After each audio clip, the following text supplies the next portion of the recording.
Bonjour, docteur Marie-Pascale Schuller. Vous êtes pneumologue installée en ville à Montgeron depuis plusieurs années. Bonjour Léa. Vous avez 24 ans, vous êtes asthmatique sévère, vous avez la particularité d'être une grande championne en water-polo. Docteur Marie-Pascale Schuller, cette maladie asthme sévère, comment l'avez-vous vue évoluer? Ce qu'il y a de nouveau, c'est la façon de définir cette maladie, la façon de la caractériser, la façon de la prendre en charge et surtout, c'est l'arrivée de ces médicaments qui sont une vraie révolution, qui sont les biothérapies, qui permettent aux patients de retrouver une vie de meilleure qualité et moins de complications des corticoïdes. Léa, pouvez-vous nous raconter l'histoire de votre asthme? Alors moi, j'ai toujours connu l'asthme. Dans ma famille, ma sœur, ma mère est atteinte d'asthme, mon grand-père est atteint d'asthme. Du coup, je me rappelle vraiment pas quand est-ce qu'on m'a dit. J'étais asthmatique, je l'ai toujours été pour moi, depuis que je suis née, je pense. J'avais un eczéma asthmatiforme très sévère depuis toute petite. Vers 6 ans, j'ai commencé à avoir des rhinites, un peu des pleurs. J'étais encombrée, des sifflements, des essoufflements. J'ai vu mon médecin généraliste, un allergologue qui m'a effectivement diagnostiqué plusieurs allergies typiques, les acariens, le pollen, les poils d'animaux, plus mon asthme. C'est là que j'ai commencé ce parcours de médecin généraliste, pneumologue, la vie à l'hôpital, la vie avec l'allergologue. Ça a été un peu compliqué puisque effectivement j'étais un peu trimballée à droite, à gauche entre ces différents professionnels de santé. J'ai eu des désensibilisations qui ont duré plusieurs années.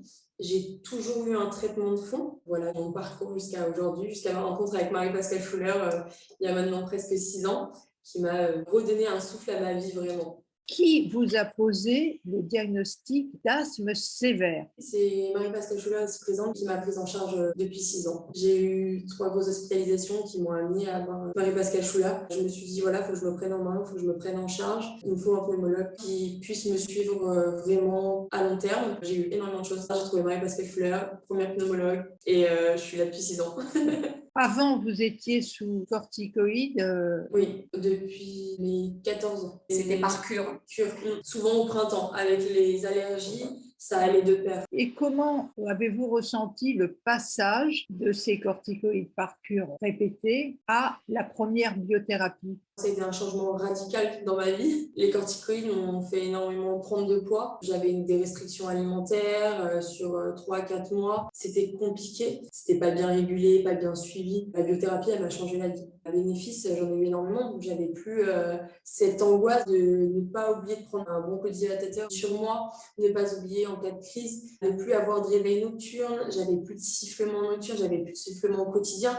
Je peux faire un effort sans bronchodilatateur et ça, c'est génial. Ne plus y penser, ne plus avoir cette part d'anxiété. Ça m'a grandement aidée en match. La biothérapie m'a énormément aidée. J'ai pas besoin de prendre un bronchodilatateur pendant, parce que je prenais un bronchodilatateur pendant l'effort, jusqu'à 2-3 fois sur des entraînements de 2h30. Aujourd'hui, je sais que je prends un bronchodilatateur avant l'effort par précaution, mais c'est tout, j'ai pas besoin de plus. Comment s'est organisée sa prise en charge? Une fois que ce diagnostic d'asthme sévère est bien cadré, il y a la décision du pneumologue de mettre en place une biothérapie en discussion, bien entendu, avec le ou la patiente. Et c'est toujours bien d'avoir une décision qui est partagée, m'inscrire dans une réunion de concertation avec d'autres pneumologues qui ont cette habitude de prise en charge d'asthme sévère pour discuter du cas de ce patient et valider effectivement la prise en charge par biothérapie. On fait ce choix de mettre sous biothérapie parce qu'il y a un certain nombre de critères qui vont perturber sa vie. C'est les hospitalisations à répétition,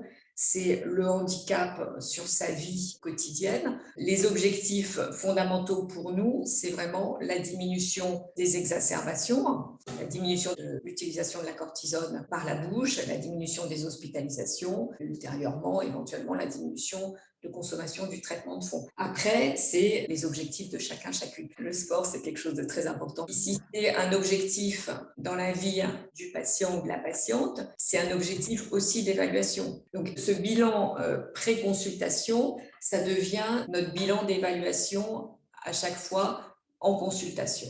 Les premières prescriptions, je les fais assez rapides, de 3-4 mois. Ça permet de revoir le patient. Je peux le revoir en téléconsultation ou au cabinet. Et puis après, j'espace les consultations. Je fais des consultations tous les 6 mois. Et les patients savent qu'ils peuvent me contacter en téléconsultation s'il y a le moindre problème. Et à chaque fois, on réévalue comment ça va.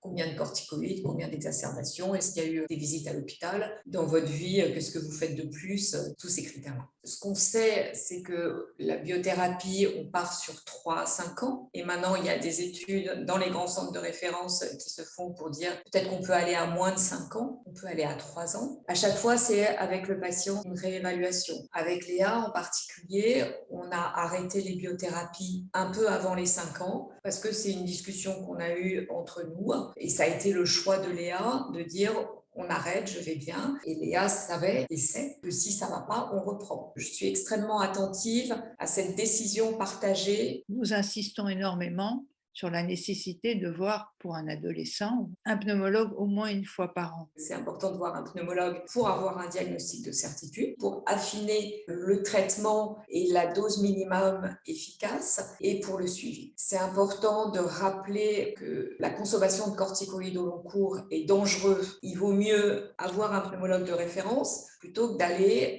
à l'hôpital où ils font leur travail de crise sévère en donnant de la cortisone. Mais la quantité de cortisone reçue sur une année, ça impacte l'avenir du patient. Donc c'est important de voir un pneumologue, on dit une fois par an, c'est une unité comme une autre. Idéalement, le diagnostic, on le fait aussi en cabine, là, avec la fonction respiratoire. Maintenant, je vais vous interroger toutes les deux sur la relation médecin-patient. Moi, j'ai retrouvé une pneumologue qui me convient très bien puisqu'elle est à l'écoute de ce que je ressens. Quand on a intégré la biothérapie ensemble, ça a été une longue conversation, les inconvénients, les bénéfices. J'ai été rassurée en fait sur cette maladie et l'intégration de la biothérapie m'a complètement sauvée. Aujourd'hui, je ne le cache pas, je me sens pas très bien. Ça fait 3-4 mois que je sens que mes crises, j'en ai de plus en plus. De nouveau, je suis réveillée la nuit. Au niveau scolaire, effectivement, j'arrive dans une période très angoissante, très stressante. On en discute, on se laisse la fin de l'été pour savoir si oui ou non on prend la biothérapie. Mais encore une fois, ça sera une conversation qu'on aura ensemble. Et c'est vrai que c'est agréable d'avoir enfin quelqu'un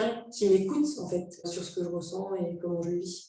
Est-ce que vous êtes amené à utiliser des techniques respiratoires autres que médicales? Alors, je suis en école d'ostéopathie et en plus, j'ai fait du water polo. J'ai pas mal d'exercices, notamment la balance cardiaque, où c'est des respirations qui permettent de calmer tant les angoisses, mais aussi pour pouvoir s'endormir, reprendre son souffle, entre guillemets. En natation aussi, on a beaucoup d'exercices respiratoires qui m'a beaucoup aidée dans la prise en charge de mes crises. Les patients asthmatiques ont tendance à faire ce qu'on appelle des syndromes d'hyperventilation.